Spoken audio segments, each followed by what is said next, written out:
સુરતના યોગી ચોક વિસ્તારમાં શિવ ફાર્મ નજીક આવેલા ઓનલાઈન વેચાતી વસ્તુઓના ગોડાઉનમાં રાત્રે ભીષણ આગ લાગતા અફરાતફરી મચી ગઈ હતી. તો આગ એટલી વિકરાળ હતી કે સવાર સુધીમાં ગોડાઉનમાં રહેલો મોટાભાગનો માલસામાન બળી ખાખ થયો. સુરતના યોગી ચોક વિસ્તારમાં શિવ ફાર્મ નજીક આવેલા ગોડાઉનમાં મોડી રાત્રે અચાનક આગ ભભૂકી ઉઠી. થોડી જ વારમાં આગે સમગ્ર ગોડાઉનને પોતાની ઝપેટમાં લઈ લીધું હતું. ઘટનાની જાણ થતાં ફાયર બ્રિગેડની અનેક ગાડીઓ સ્થળ પર પહોંચી આગ બુઝાવવાની કામગીરી શરૂ કરી હતી.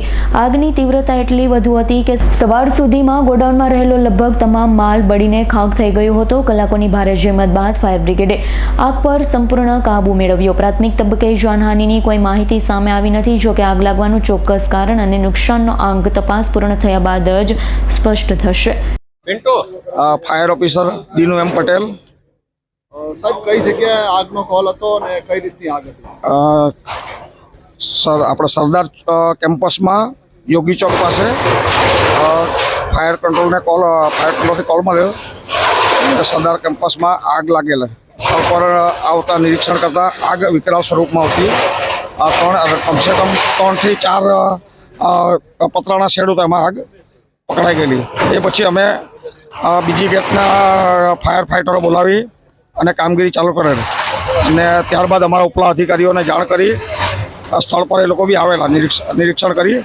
વધુ ફાયર ફાઇટરની અને ટેન્કરની જરૂર હોવાથી બીજી ગેટથી મંગાવેલ, જેમાં કાપોદ્રા, સરથાણા, અશ્વની કુમાર અને પૂણા લગભગ 8 થી 10 ગાડીઓ કામમાં લાગેલી.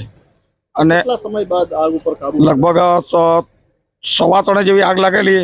એમાં કાબુ મેળવવા માટે લગભગ 6 વાગ્યા સુધી 6 વાગ્યા પછી કાબુ મળી ગયો. પછી આમાં હાલમાં કુલિંગની કામગીરી ચાલુ છે. આગ લાગવાનું કારણ હવે અનુમાન લગાવાય શોર્ટ સર્કિટ. બીજું તો આપણે શું કહીએ, અનુમાનથી કહેવાય કે શોર્ટ સર્કિટનું હશે. ગોડાઉન છે ને ઓનલાઈનના છે. ઓનલાઈન બધા અલગ અલગ પ્રકારના ઓનલાઈનની મટીરિયલ છે. Bureau report S9 news Surat. અમારી તમામ માહિતીથી અપડેટ રહેવા માટે જોડાયેલા રહો S9 ન્યૂઝ સાથે.